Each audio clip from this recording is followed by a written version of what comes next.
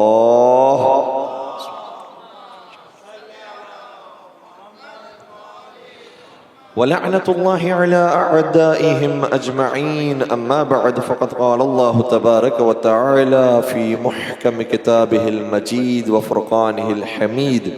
بسم الله الرحمن الرحيم. فمن يرد الله أن يهديه يشرح صدره للإسلام.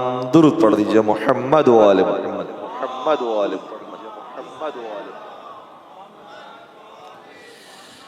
عزیزان گرامی قدر، جاذبیت کے عنوان پر ہماری گفتگو جاری و ساری ہے، اور آج تیسری گفتگو ہے کہ اسلام میں اتنی جاذبیت ہے کہ اگر صحیح طریقے سے اس کے پیغام کو پہنچایا جائے تو بہت جلدی انسان متوجہ ہو جاتا ہے کہ کہاں حق ہے اور کہاں باطل ہے.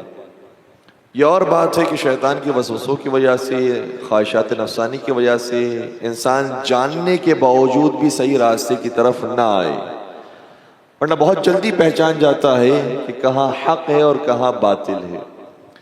اگر ہم واقعہ کربلا کی بات کریں تو واقعہ کربلا کے اندر بہت سے ایسے تھے جن کو باقاعدہ امام حسین نے بلایا اپنی جانب، اور وہ آ بھی گئے، لیکن بہت سے ایسے تھے کہ جو امام حسین کی بلانے کے باوجود بھی نہیں آئے.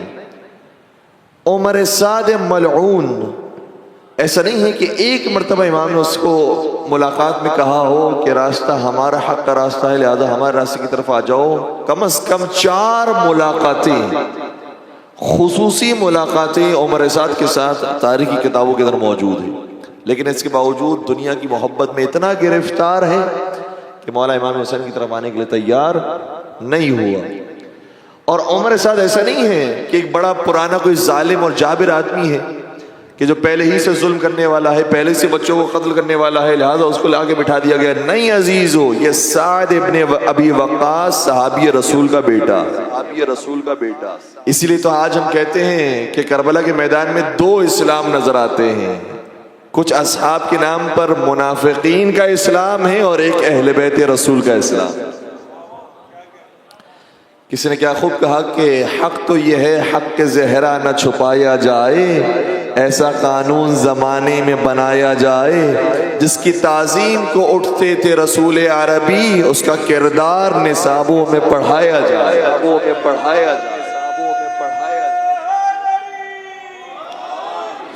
تو نصابوں کے اندر یہ واقعہ بہت ضروری ہے بیان کرنا کہ اسلام کے 2 ورژنز ہو گئے تھے، ایک یزیدی اسلام، ایک حسینی اسلام ہے. تو عمر سعد کو خصوصی ملاقات کے ساتھ بلانے کی کوشش کی لیکن پھر بھی آنے کے لیے تیار نہیں ہوا.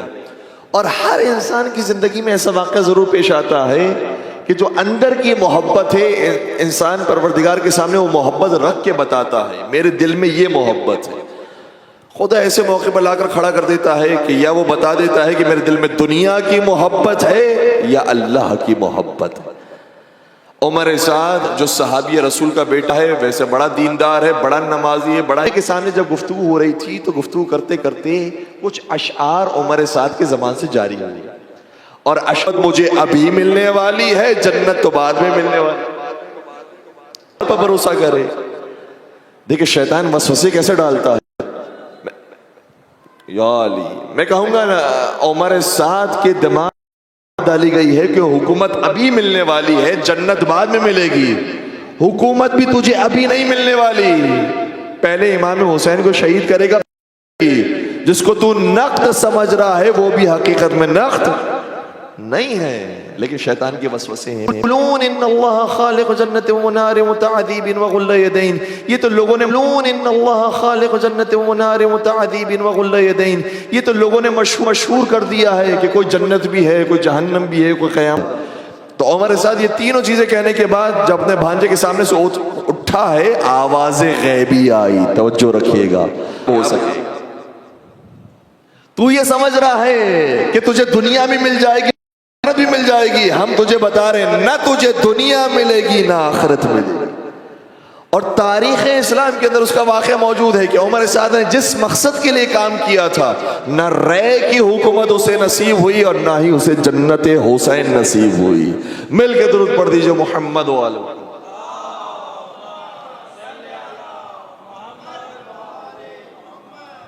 اس لیے انسان بہت زیادہ سمجھدار رہے، ہوشیار رہے۔ ہدایت آتی ہے انسان کے پاس، لیکن اسے قبول کرنا، اس پہ ایکسیپٹ کرنا، اس کے بعد قدم آگے بڑھانا۔ اور بہت سارے آپ کو شہدائے کربلا میں ایسے ملیں گے جن کا تعلق کسی اور لشکر سے تھا، جب ہدایت حسین آئی تو لبیک کہا۔ اس میں جناب حر کا نام ہے، آپ سنتے رہتے ہیں۔ جناب زہیرقین بھی وہ تھے جو لشکر حسین میں نہیں تھے، کسی اور لشکر میں تھے، بلکہ میں بیان کروں تو یہ اس لشکر میں تھے جو مولا علی کے دشمنوں کا لشکر تھا، مولا علی کے مقابلے پر آنے والے تھے۔ لیکن یہ جب حج کر کے واپس لوٹے ہیں تو امام حسین نے تو حج نہیں کیا تھا، لیکن یہ حج کر کے واپس لوٹا، اور اتنی تیز رفتاری سے یہ اپنے شہر کی طرف جا رہا تھا کہ ایک مرتبہ اس کا خیمہ وہاں لگا کہ جہاں امام حسین کا خیمہ تھا۔ امام حسین نے قاصد بھیجا، یہ واپس جب لوٹ کر آیا ہے امام حسین کی بارگاہ سے نورانی بن کے نکلا۔ اس کی زوجہ نے کہا جب تو نے یہ نور پا لیا ہے تو قیامت کے میدان میں میری بھی شفاعت کرنا۔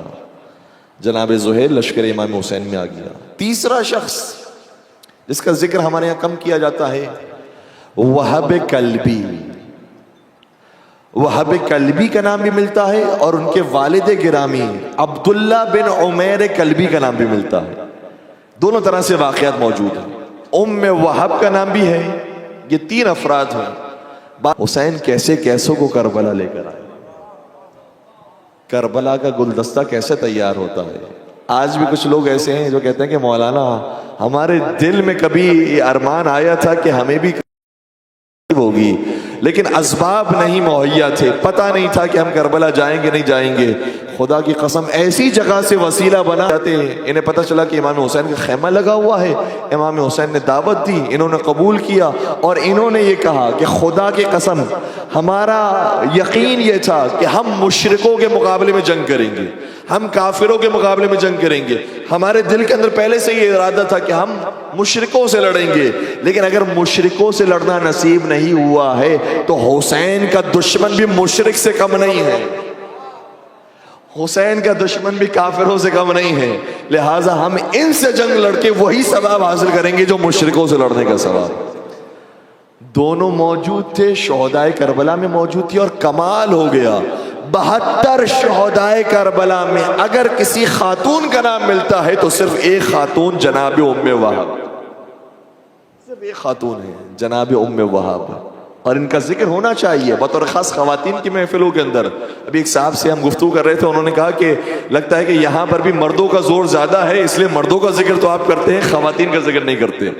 نہیں، خاتون کا ذکر ہونا چاہیے، اور یہ 72 میں واحد خاتون ہے کہ جو شہدائے کربلا میں شامل ہے۔ اسی طریقے سے اور دیگر افراد بھی ہیں۔ مولا امام حسین علیہ السلام کی شہادت کا بالکل آخری وقت آ گیا، کی آواز بلند کی، اس وقت 2 افراد تھے جو منقلب ہوئے۔ کیا، علی اصغر کی شہادت میں منقلب نہیں کیا، لیکن جب امام حسین کو مذکور قریب سے آتے ہوئے حسین کی جنت میں داخل، کہاں کہاں سے لوگ نہیں آئے ہیں۔ اور پھر آپ کربلا کے اندر ایک اور چیز کو بھی محسوس کیجئے گا، کربلا میں جو آنے والے ہیں شہدائے کربلا، انہوں نے اپنا تعارف بھی کروایا ہے کہ ہمارا تعلق کس قبیلے سے ہے۔ ہر ایک اپنا رجس پڑھتا تھا، اپنا تعارف کرواتا تھا کہ میں کس کا ماننے والا ہوں۔ ہے توجہ میرے ساتھ ساتھ؟ صرف ایسا نہیں ہے کہ جو امام حسین کے لشکر میں ہوتا تھا وہ کہتا تھا کہ میں حسینی ہوں، میں امام حسین کا جانے والا، نہیں، وہ پورے سلسلے کو بتاتا تھا میں حسین کا بھی ماننے والا ہوں، حسن کا بھی ماننے والا ہوں، علی کا بھی، تاکہ دنیا بعد میں جا کر یہ نہ کہے کہ کربلا میں دو اسلام بن گئے، اس سے پہلے سب ایک تھے۔ کہا نہیں، یہ اسلام پہلے ہی سے دو بنے ہوئے تھے، ایک علی والوں کا اسلام تھا، ایک دشمنان علی کا اسلام۔ حسینیت، حسینیت، یزیدیت، یزیدیت، مرد آباد۔ نعرہ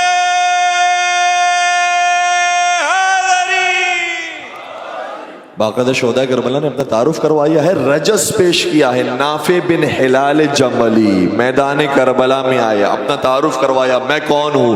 فرمانے لگے انا الجملی وانا علی دین علی، میں جملی ہوں اور میں علی کے دین پر ہوں، مجھے کہنے دیجئے آپ تو امام حسین کے ساتھ ہیں، یہ کہنا چاہیے میں حسینی ہوں۔ کہا نہیں، حسینی وہی ہوتا ہے جو پہلے علی والا ہو، میں علی والا پہلے ہوں۔ اور جب انہوں نے کہا کہ میں علی والا ہوں، سامنے سے آواز آئی، ہم کون ہیں؟ جو مقابلے پر آیا تھا اسے کہا کہ وَأَنَا عَلَى دِينِ فُلَان، لفظ بھی موجود ہے لیکن میں نے لفظ کے بجائے اس کا ہم وزن کہہ دیا، اب آپ خود ڈھونڈیے گا فلاں کون تھا۔ کہا کہ انا علی دین فلان، جب انہوں نے کہا علی دین فلان، انہوں نے فوراً سے جواب دیا بل انت علی دین شیطان، تو یہ نہ کہے کہ تو فلاں کے دین پر ہے، حقیقت میں تو شیطان کے دین پر ہے۔ اور ایک اور شخص آگے بڑھا، انس بن کا نام ہے، شہید کربلا میں ان کا نام بھی شامل ہے، مالک بن انس کاہلی کھڑے ہوئے اور انہوں نے بھی شیطان، جو اولاد علی ہیں وہ اللہ کے شیعہ اور اللہ کے ماننے والے ہیں، اور جو حرب کی اولاد ہیں وہ شیطان کے شیعہ اور شیطان کے ماننے والے۔ اب یہ حرب کون ہے یہ بھی تلاش کی، زیادہ ہوم ورک ہو گئے ہیں، لیکن دیکھیے گا کہ حرب کس کو کہتے ہیں؟ حسن سے چلی ہے، اس سے پہلے علی سے چلی ہے، اس سے پہلے نبی سے چلی ہے، اس سے پہلے عیسیٰ سے چلی ہے، اس سے پہلے موسیٰ سے چلی ہے، اس سے پہلے ابراہیم سے چلی ہے، اس سے پہلے نوح سے چلی ہے، اس سے پہلے آدم سے چلی ہے۔ اسی لیے جب ہم کربلا جاتے ہیں تو صرف یہ نہیں کہتے السلام علیک یا ابا عبداللہ، ہم کہتے السلام علیک یا وارث آدم صفوت اللہ، السلام علیک یا وارث نوح نبی اللہ، السلام علیک یا وارث ابراہیم خلیل اللہ، السلام علیک یا وارث موسیٰ کلیم اللہ، السلام علیک یا وارث عیسیٰ روح اللہ، السلام علیک یا وارث محمد الرسول اللہ۔ ہم بتاتے ہیں حسین صرف تنہا کربلا میں نہیں آئے، حسین 1,24,000 انبیاء کی نمائندگی میں کربلا میں۔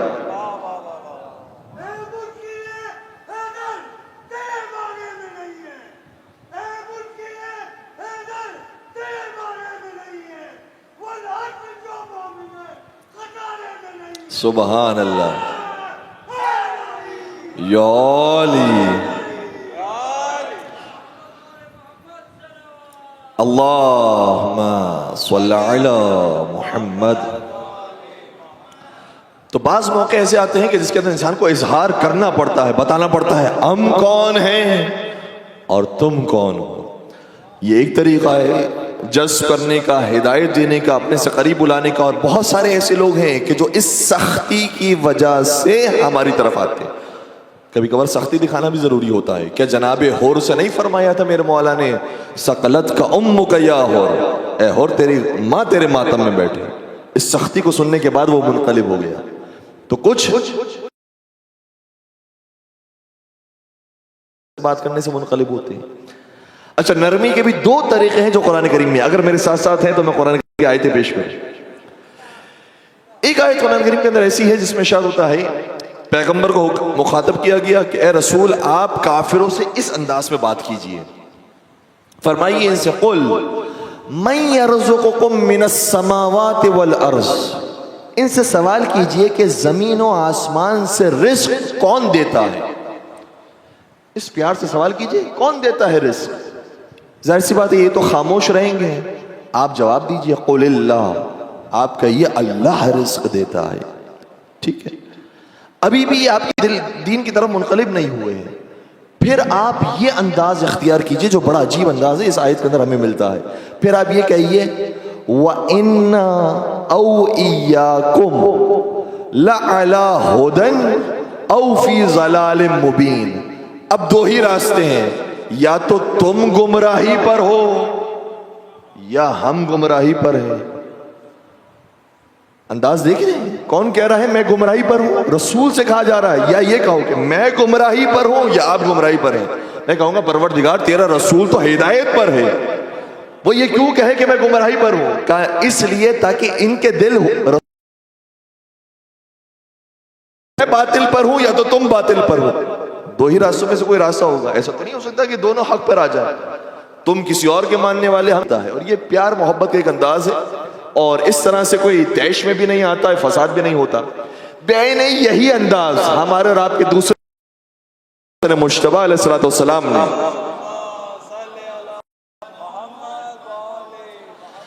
حاکم شام، اہل سنت علماء نے بھی اس روایت کو لکھا ہے اور وہ حیران ہو گئے کہ کیا انداز امام حسن نے اختیار کیا۔ صلح ہو چکی، حاکم شام کوفہ میں آیا اور کوفہ میں منبر پر چڑھ کر مولا علی کی شان میں، مولا علی کے بارے میں غصہ کرنے لگا، پھر حسن مجتبی کے لیے، پھر امام حسین کے لیے غصہ میں حسن کھڑے ہوئے اور امام حسن نے پورے مسجد سے پھر کہنے لگے اب ہم میں سے اس پر اللہ کی لعنت ہو، پر اللہ کی لعنت ہو جو ہم میں سے حسب و نسب میں بھی پست ہے، کردار رفتار میں بھی پست ہے، اور اس کا سابقہ زیادہ کفر کا ہے اور ابھی تک وہ منافق ہے، اس پر اللہ کی لعنت ہو۔ اہل سنت مورخین نے اور علماء نے اس لعنت کے جواب میں لکھا ہے آمین، اس پر لعنت ہو۔ پھر اس کے بعد جس سے نقل کیا اس سے پھر لکھا آمین، اس پر بھی اللہ کی لعنت ہو۔ پھر اس نے آگے جا کر لکھا آمین، ان پر اللہ کی لعنت ہو۔ گویا سب کا اس پر اتفاق ہے کہ لعنت اس کردار اور رفتار میں بھی پست ہو، کردار اور رفتار میں بھی پست ہو۔ جب سبھی لکھا ہوا ہے کہ تمہارے امام ہزار ہزار رکعت نماز پڑھا کرتے تھے، ایسا کوئی ہو ہی نہیں سکتا کہ دن میں 1000 رکعت نماز پڑھ کے بتا، ٹھیک لکھا ہے۔ اس ذات کا نام ہے علامہ امینی۔ انہوں نے ایک کتاب الغدیر لکھنے کے کتابوں کے ایک ایک حرف کو پڑھا ہے، ٹھہر ٹھہر کر 10,000 کتابیں، ایسا نہیں کہ صرف صفر لگ گئے بات آسان ہو گئی۔ 10 کتابیں پڑھنے کے لیے کیا وقت لگتا ہے؟ 100 کتابیں، 1000 کتابیں، 10,000 کتابیں، اور 1,00,000 کتابیں ویسی پڑھی ہیں کہ جس کی صرف ورگردانی کی تھی، 1,00,000 کتابیں ویسی پڑھی ہیں کہ جس کی صرف ورگردانی کی تھی، 1,00,000 وہ الگ ہے، 10,000 یہ الگ ہے۔ ایک کتاب لکھنے کے لیے شہر بہ شہر سفر کیا ہے انہوں نے، اور لائبریرین کہتا ہے کہ جب میں رات میں تالا لگا کے چلا گیا ویسے ہی کتاب پڑھ رہے تھے، اتنا کتاب کا مطالعہ کیا ہے اس بندے خدا نے۔ علامہ امینی اتنے پائے کہ عالم دین ایک مرتبہ کسی عرب ملک کے اندر داخل ہوئے، وہ عربی پہچان گیا کہ کتنے ایک اور شخص بھی ان کے پاس آیا تھا، کہا تھا اے علامہ اگر تم ہم ہوتے اور ہمارے کسی بزرگ کے بارے میں کتاب لکھی ہوتی پھر ہم تمہیں کیسے محلات دیتے، کیسی کوٹھیاں دیتے، کیسی سواریاں دیتے، کیسا جاؤ حشم تمہارا ہو۔ اس وقت علامہ امینی کہتے ہیں کہ میرے دل میں خیال آیا کہ واقعی میں نے اتنی محنت اور اتنی زحمت اٹھائی ہے، اگر میں کسی بھی قوم والے کے لیے ایسی قیمت ویسی کسی کی نہیں۔ اسی لیے علامہ امینی جو جا کر دعا مانگتے تھے عجیب انداز میں مولا کی طرف سے جواب آتا تھا۔ بڑی عجیب شخصیت علامہ امینی کی۔ اس عربی نے دعوت امین نے کہا کہ بھائی دعوت ہی رکھی ہے یا وہاں پر جا کر مناظرہ کرنا ہے؟ کہنے نہیں کوئی مناظرہ پینے کی دعوت ہے، آپ صرف کھانا کھائیں گے، ہمیں خوشی محسوس ہوگی آپ کو کھانا کھلا کر۔ کہنے لگے کہ وہ جو دوست ہیں وہ آ کر پھر بحث کریں، کہا وہ ہوں گے تو علماء تاکہ ایک اچھی محفل بن جائے۔ کہ یہی تو مسئلہ ہے، تو پھر میں خاموش نہیں رہوں گا، پھر میں کھول کے بیان کروں گا. کہ نہیں، ہم ان سے کہہ دیں گے کہ وہ خاموش رہیں، کوئی سوال نہ کریں، آپ صرف کھائیے گا، وہ بھی کھائیں گے، بس چلے جائیں گے. یہ پہنچے اس دن جہاں دعوت رکھی گئی تھی، کیا دیکھا ماشاءاللہ سے 70 علماء کو اور بلایا ہوا ہے. انہوں نے کہا بھائی میں نے کہا تھا کھانے کے لیے بلا رہے ہو یا مناظرے کے بلا رہے ہو؟ کہ نہیں، ان کو بتا دیا ہے مناظرہ کچھ نہیں ہونے والا، صرف کھائیں گے پیئیں گے اور چلے جائیں گے. ٹھیک ہے، کھانا کھایا سب نے. جب کھانا کھا لیا تو ایک صاحب کھڑے اور کہنے لگے کہ ماشاءاللہ سے اتنے بڑے بڑے علماء یہاں پر موجود ہیں، تو کیا ہی بہتر ہے کہ اس دسترخوان کو ذرا بابرکت بنایا جائے ایک ایک حدیث رسول کے ذریعے. انہوں نے کہا دیکھو میں نے کہا تھا مسئلہ کہیں نہ کہیں کھڑا ہوگا. انہوں نے کہا کہ نہیں، ہم جو ہے ساری متفقون علیہ روایتیں بیان کریں گے، جس میں کسی کو کوئی اختلاف نہ ہو وہ روایتیں بیان کریں گے. کہا چلیں ٹھیک ہے. اب ایک نے حدیث رسول سنانا شروع کی جس پر سارے مسالک کا اتفاق تھا. جب بات علامہ امینی پر آئی، انہوں نے کہا میں بھی متفقون علیہ روایت سنا رہا ہوں. رسول اکرم نے کیا یہ نہیں فرمایا تھا؟ توجہ، کیا رسول اکرم نے یہ نہیں فرمایا تھا کہ من مات ولم یعرف امام زمانہ مات میتۃ جاہلیہ؟ جو شخص مر گیا اور اپنے زمانے کے امام کی معرفت کے بغیر مرا، وہ جاہلیت کی موت مرا. سارے متفق ہو کہنے لگے کہ جی ہماری کتاب میں موجود روایت. اچھا، انہوں نے یہ نہیں کہا کہ پھر تمہارا امام زمانہ کون ہے؟ نہیں، انہوں نے کوئی اور دوسرا حملہ کیا. امام زمانہ کا اگر سوال کیا جائے گا تو نوکروں سے سوال ہوگا. ہم بزرگوں کی جیبیں خالی کر رہے ہیں، ہم بزرگوں کے بارے میں سوال کرتے ہیں. پھر یہ بتائیے کہ حضرت زہرا سلام اللہ علیہا جب اس دنیا سے رخصت ہوئی تو کسی پر غضبناک تھی؟ بتائیں اب ان کا امام کون تھا؟ ان کا امام کون ہے؟ اگر کہیں گے کہ وہی امام تھا تو ان سے تو غضبناک تھی. اور یہ ہماری کتابیں نہیں، آپ کی صحیح ترین کتابوں کے اندر موجود ہے کہ غضبت فاطمہ حتی توفیت، بی بی ان سے غضبناک رہی یہاں تک کہ دنیا سے رخصت ہو گئی. اس کا مطلب وہ اپنے امام سے تو غضبناک تھی، ان کو امام ہی نہیں مانتی تھی. پھر بتاؤ سیدہ کا امام کون ہے؟ اور اگر یہ کہتے ہو کہ سیدہ کا کوئی امام ہی نہیں تھا تو پھر روایت رسول یہ کہتی ہے کہ کوئی امام ہونا ضروری ہے جس کی معرفت کے ساتھ اس دنیا سے جاؤ. امام کا ہونا بھی ضروری ہے. بتاؤ سیدہ کا امام. چلے گئے تو میزبان ان کے پاس آئے اور کہا کہ آپ نے بالکل ٹھیک کہا ہے.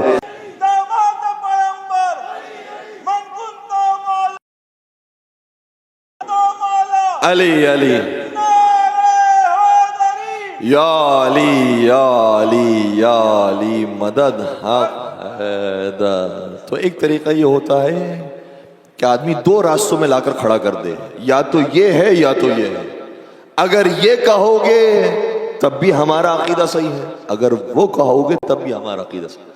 یا تو یہ کہو گے کہ جناب سیدہ دنیا سے رخصت ہوئی، وہ کوئی امام نہیں مانتی تھی، تو پھر یہ جاہلیت کی موت انسان مر جاتا ہے. یہ بی بی تو خاتون جنت ہے، یہ تو آپ کی کتاب میں موجود ہے. سیدۃ نساء اہل الجنہ، تمام جنتی عورتوں کی سردار ہے فاطمہ. کیسے ہو سکتا ہے جاہلیت کی موت مر جائے؟ یہ تو ممکن ہی نہیں ہے. یعنی کوئی تو امام تھا، اب وہ امام تلاش کرو. اور جیسا طریقہ قرآن نے بیان کیا ہے، جیسا انبیاء نے بیان کیا ہے، جیسے ائمہ نے بیان کیا ہے، جیسا علماء نے بیان کیا ہے، کبھی کبھار اسی طرح پر بھی لوگوں نے اپلائی کیا ہے. بہت چالاک آدمی ہے، یعنی جتنے بھی اس زمانے کے چالاک اور ہوشیار ترین افراد ہیں ان سب کا سردار ہے. اہل سنت نہ ہوتے تو کوئی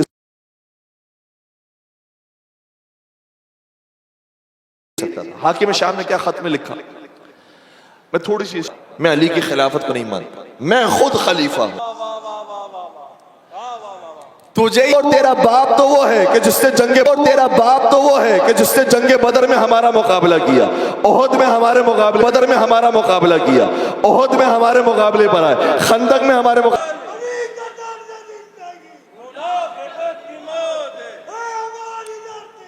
کربلا کربلا. کچھ لوگوں کو ملانا، تیسرا راستہ یہ ہے کہ اپنے ساتھ دوسروں کو ملانا اور ملا کر پھر اپنی بات بیان کرتے ہیں.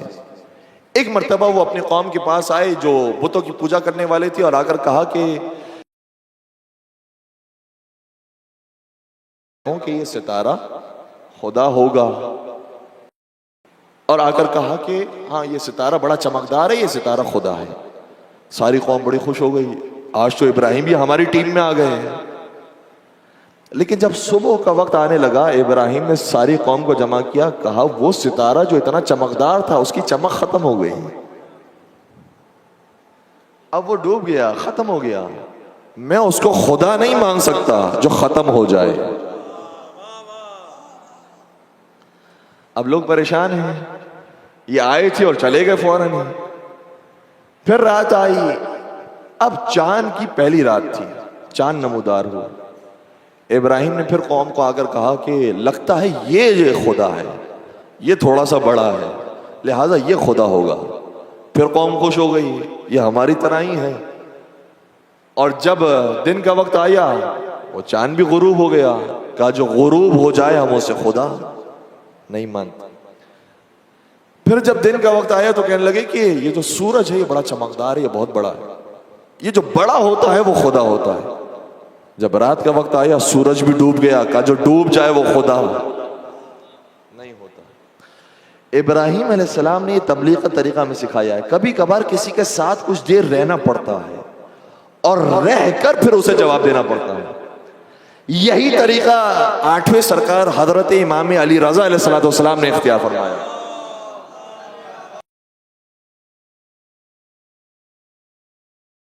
کو ولی عہد بنایا، ولی عہد بننے کے بعد مولا مامون کے دربار میں آ گئے۔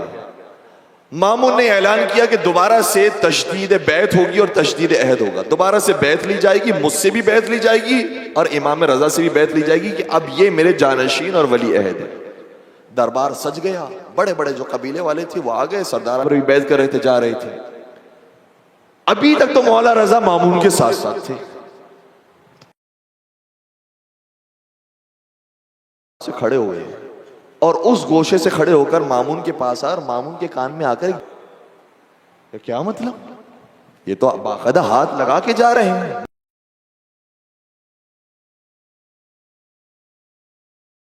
جب بیعت کرنی ہوتی ہے تو یوں بیعت کرتے ہیں، جب بیعت توڑنی ہوتی ہے تو یوں بیعت کرتے ہیں کہ یہ جتنے بھی لوگ آئے ہیں تو اس سے یوں بیعت کر کے جا رہے ہیں، جہاں جہاں تک ہماری آواز پہنچ رہی ہے ان تک بھی بات منتقل کرتے ہیں۔ جب بیعت کرنی ہوتی ہے تو ہاتھ کی چھوٹی انگلی سے شروع کرتے ہیں، انگوٹھے پہ ختم کرتے ہیں۔ دوبارہ صف لگی، لوگوں نے آ کر بیعت کرنا شروع کیا۔ اب جب آ کر تھے تو ایک جملہ کہتے ہوئے گئے، کہنے لگے وہ بھلا خلافت کا حقدار کیسے ہو سکتا ہے جس کو یہی نہیں پتا کہ بیعت کی کیسے جاتی ہے، توڑی کیسے جاتی ہے۔ خلافت کا حقدار تو اسے ہونا چاہیے جسے بیعت کرنے کا طریقہ بھی پتا ہے، توڑنے کا طریقہ بھی پتا ہے۔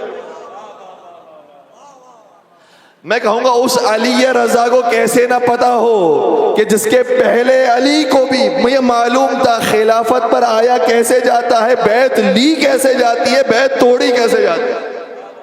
جو آج تک یہ سمجھ رہے ہیں کہ علی سے بیعت ہم نے لے لی ہے، علی سے تم نے بیعت لی نہیں ہے، علی نے بیعت تمہاری توڑ دی ہے۔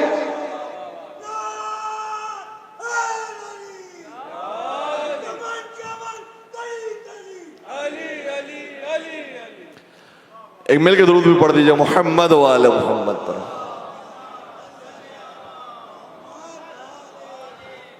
تو کبھی کبھار کچھ دیر تک اپنے ساتھ مخالفین کو رکھا جاتا ہے، پیار محبت کے ساتھ رکھا جاتا ہے، اس کے بعد پھر کچھ ایسی کی چیز دی جاتی ہے، بیان کی جاتی ہے کہ پھر حق واضح ہو جاتا ہے، لوگوں کو سمجھ میں آنے لگتا ہے۔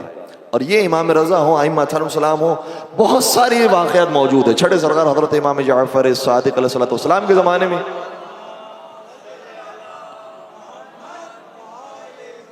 دیکھیے اپنے اوپر رکھ کے بات کی گئی ہے لیکن ہدایت ہو جاتی ہے۔ چھٹے سرکار کا ایک اپنے ہی رشتہ دار کے ساتھ کچھ بحث ہو گئی، گفتگو ہو گئی۔ وہ رشتہ دار ایسا تھا جس نے تندی کی، بہت سختی کے ساتھ جوابات دیے۔ چھٹے سرکار اس وقت تک خاموشی سے سنتے رہے۔ اگلا دن آیا، اگلے دن اس کے دروازے پر پہنچ گئے، رشتہ دار ہے اس کے دروازے پر پہنچے، دستک دی، دروازہ کھولا تو کیا دیکھا؟ جعفر صادق ہے۔ کہا کہ آپ کیا کر رہے ہیں؟ پہلے تو سلام کیا، سلام کرنے کے بعد کہا کہ کل جو ہماری گفتگو ہوئی تھی اس کے بعد میں گھر گیا تو میں نے قرآن کریم پڑھا اور قرآن پڑھتے پڑھتے جب میں اس آیت پر پہنچا کہ والذین یصلون ما امر اللہ بہ ان یوصل، اللہ کے نیک بندے وہ ہوتے ہیں جو ان رشتوں کو قائم رکھتے ہیں جنہیں اللہ نے بنایا ہے، تو میرے دل میں خیال آیا کہ میں کیوں نہ ان رشتوں کو قائم رکھوں کہ جو اللہ نے بنائے ہیں۔ اس لیے میں آپ کی خدمت میں آ کر معذرت کرتا ہوں کہ شاید مجھ سے کوتاہی ہوئی ہو۔ اب اپنے اوپر رکھ کے ساری بات کی ہے، لیکن وہ رشتہ دار سمجھ گیا، کہنے لگا نہیں نہیں آپ سے تھوڑی غلطی ہوئی، غلطی تو مجھ سے ہوئی ہے، معافی تو مجھے مانگنی چاہیے، آپ تو حق پر تھے، یہ خطا تو میری خطا ہے۔ یہ طریقہ ائمہ علیہ السلام سکھایا ہے، اور آپ کی بیدار کرنے کے لیے وہ مجھے شعر یاد آتا ہے، تو شاعر نے کمال کیا ہے۔ شاعر نے بہت پیارے انداز میں کہا ہے کہ ہم علی کو کیوں مانتے ہیں، اور جو علی کو نہ مانے پھر اس کی عقل کے ہم ذمہ دار نہیں ہیں۔ کہتے ہیں کہ علی کی ذات کو سمجھے خدا یا مصطفیٰ سمجھے، یہ بھی حدیث ہے، علی کی ذات کو سمجھے خدا یا مصطفیٰ سمجھے، مگر ہے بات حیرت کی کہ بندے کیا سے کیا سمجھے، مگر ہے بات حیرت کی کہ بندے کیا سے کیا سمجھے۔ ہزاروں آیتیں نازل ہوئی ہیں شان حیدر میں، نہ اس پر بھی کوئی سمجھے تو پھر اس کو خدا سمجھے۔ حیدر حیدر حیدر،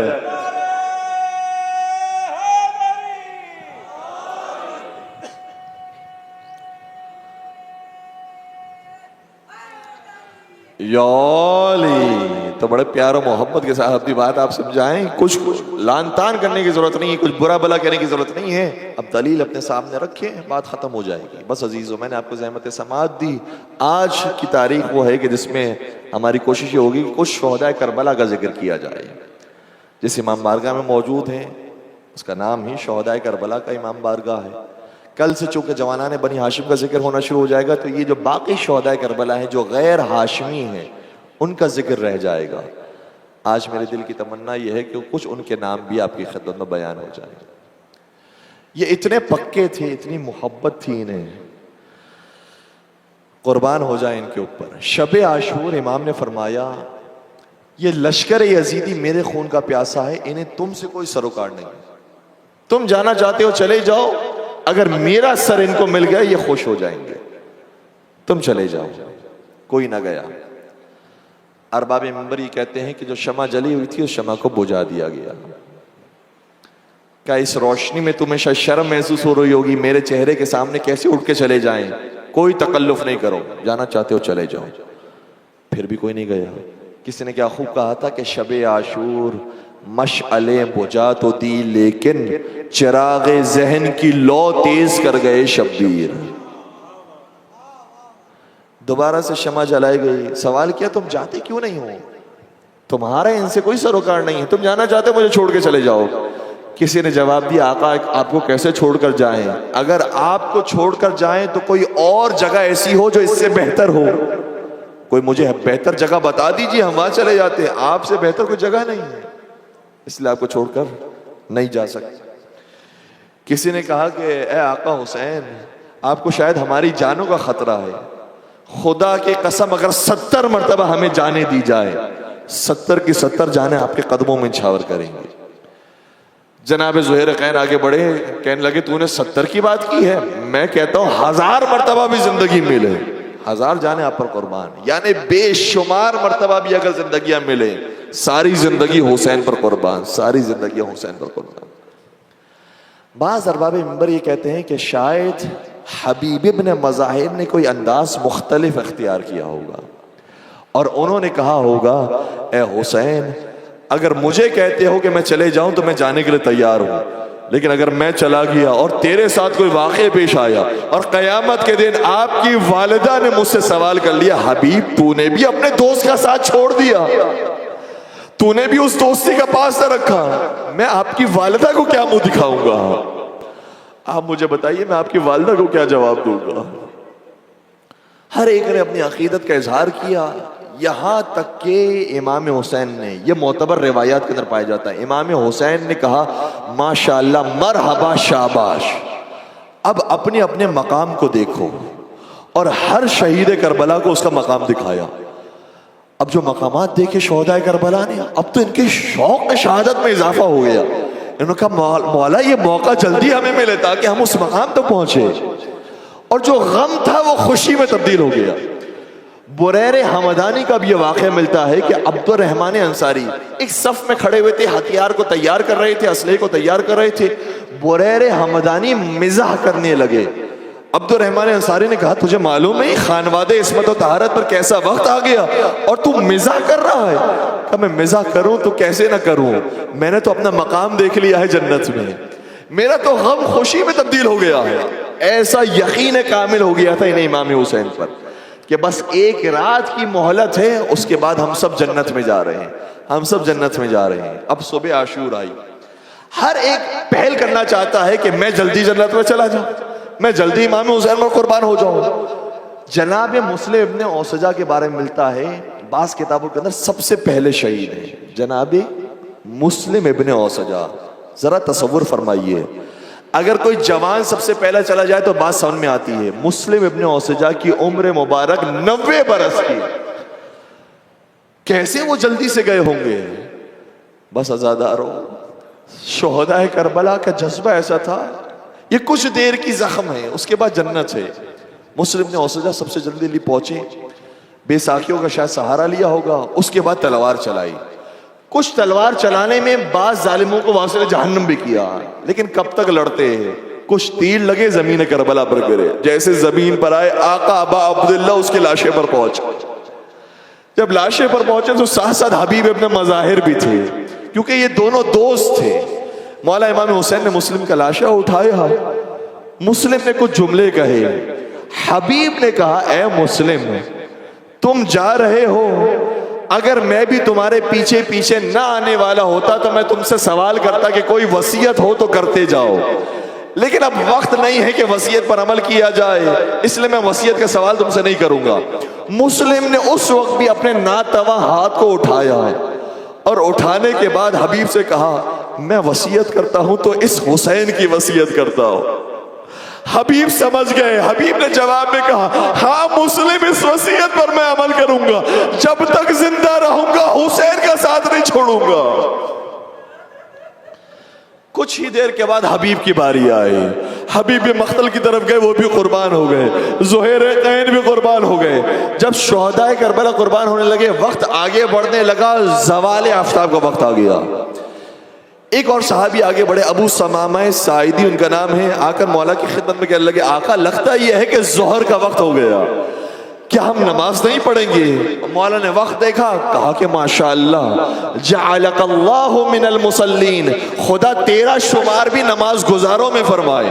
ان سے بھی جا کر کہہ دو، یہ بھی تو اپنے آپ کو مسلمان کہتے ہیں، یہ بھی نماز کے لیے کھڑے ہو جائیں.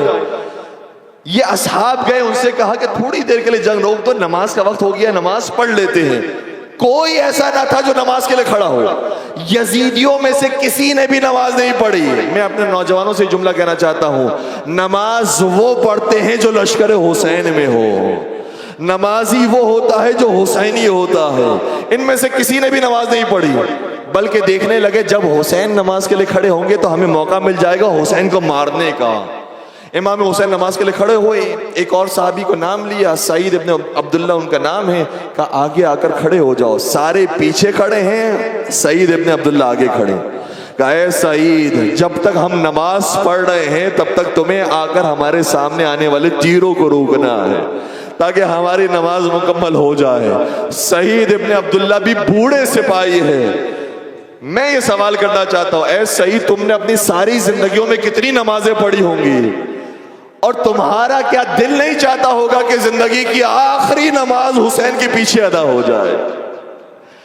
آ کر تم نے بھی یہ کہا ہوگا اے حسین میری آخری نماز ہے، میں آپ کے پیچھے پڑھنا چاہتا ہوں. لیکن تاریخ کی کسی کتاب میں نہیں ملتا کہ سعید نے مخالفت کی ہو. جیسا حکم امام آیا ویسا انہوں نے کر کے دکھایا. میں کہوں گا ایک عجیب مقام آپ کو حاصل ہوا. اے سعید باقیوں کو حسین نماز پڑھا رہے ہیں اور تم تو حسین کو نماز پڑھا رہے ہو، تمہیں تو وہ مقام ملا ہے. یہ مقام بہت عظیم مقام ہے. ایک شخص تھا جو سوچا کرتا تھا کہ اگر ہم بھی کربلا میں ہوتے تو ہم بھی یہی کام کرتے جو شہداء کربلا نے کیا ہے. کون سا عظیم کارنامہ شہداء کربلا نے ادا کیا ہے؟ جب یہ سوچا کرتا تھا تو ایک مرتبہ خواب میں اپنے آپ کو کربلا میں دیکھا. ظہر کا وقت آیا, امام نے اس سے فرمایا ہم نماز پڑھیں تو آ کر کھڑا ہو جا. وہ خواب میں دیکھا ہوا شخص آ کر کھڑا ہو گیا. اب تیروں کی برسات ہونے لگی. جب پہلا ہی سنسناتا وہ تیر آیا, اب یہ سوچ رہا میں کروں تو کیا کروں, اگر اپنے اوپر روکوں تو میں مر جاؤں گا, اگر نہیں روکوں تو حسین پر لگے گا تیر. ابھی جو تیر آیا تھا اسی وقت فیصلہ کرنا تھا میں کیا کروں. تیر کو آتا ہوا دیکھا, بے اختیار جھک گیا. امام حسین پر وہ تیر پیوست ہوا. دوسرا تیر چلا, فیصلہ کرنا کروں تو کیا کروں, اپنے آپ کو بچایا, دوسرا تیر امام حسین پر پیوست ہوا. اب وہ اپنے آپ کو ہی بچاتا رہا, تیر لگتے رہے, امام حسین کا سارا بدن چھنی ہو گیا.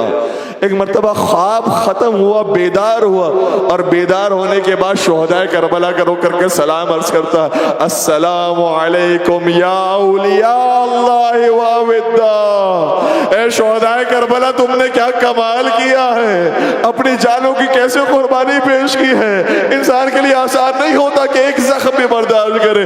تم پر ہمارا سلام, تم نے تیروں کو روکا. عزادارو سعید کبھی اپنے دائیں ہاتھ پر, کبھی بائیں ہاتھ پر, کبھی پیشانی پر, کبھی سینے پر, کبھی پیروں پر تیروں کو روکتے رہے, اور ایک ہی دعا کرتے رہے, اے روح اس وقت تک میرے بدن میں رہنا جب تک حسین کی نماز مکمل نہ ہو جائے. میرے بدن میں رہنا تاکہ فرزند فاطمہ کی نماز ادا ہو جائے. یہاں پر میرے مولا کی زبان سے جملہ جاری ہوا, السلام علیکم ورحمت اللہ وبرکاتہ. وہاں سعید زمین کربلا پر آئے, کہنے لگے السلام علیکم یا ابا عبداللہ. آپ کی نماز بھی ہو گئی, میری نماز بھی ہو گئی. پھر کہنے لگے اوفیت یا ابن رسول اللہ, اے رسول اللہ کے بیٹے کیا میں نے آپ کا حق ادا کر دیا. کیا کہنا چاہتے سعید؟ سعید یہ کہنا چاہتے آقا میں نے تو ابھی میدان میں جا کر تلوار بھی نہیں چلائی, میں نے تو کسی کو تیر بھی نہیں مارا, میں نے تو نیزہ بھی نہیں چلایا, کیا صرف کھڑے رہنے سے آپ کا حق ادا ہو گیا؟ میرے مولا نے عجیب جواب دیا, فرمانے لگے انت امامی فی الجنہ, تو نے تو ایسا حق ادا کیا ہے کہ جنت میں میرے آگے آگے ہوگا. اللہ اکبر, کیا مقام پایا ہے سعید نے. تو پہلے چلا گیا تو جنت میں ہم سے آگے آگے ہوگا. بعض ارباب ممبر یہ کہتے ہیں. پھر میرے مولا نے فرمایا اے سعید دیکھتے نہیں رسول اللہ تجھے لینے کے لیے آ گئے, دیکھتے نہیں علی مرتضیٰ تجھے لینے کے لیے آ گئے, حسن مجتبیٰ لینے کے لیے آ گئے. اور اب فرمایا اے سعید اپنے پیروں کو ذرا سمیٹ, کیونکہ جنت سے میری ماں فاطمہ زہرا بھی تجھے لے. اے عزادارو, اے حسین پر رونے والوں, اے شہدائے کربلا پر رونے والوں, میں ایک اور روایت آپ کی خدمت میں بیان کروں اور پھر التماس سے دعا کروں. کامل الزیارات کی دعا کا جملہ یہ ہے, جو زیارت حسین پر جاتا ہے خاتون جنت جنت سے آتی ہے, ان زائرین کو آ کر سلام کرتی ہے, خوش آمدید تم میرے بیٹے کی زیارت پر آئے, خوش آمدید تم میرے بیٹے کی مجلس میں آئے. ہائے فاطمہ زہرا کتنی غریب.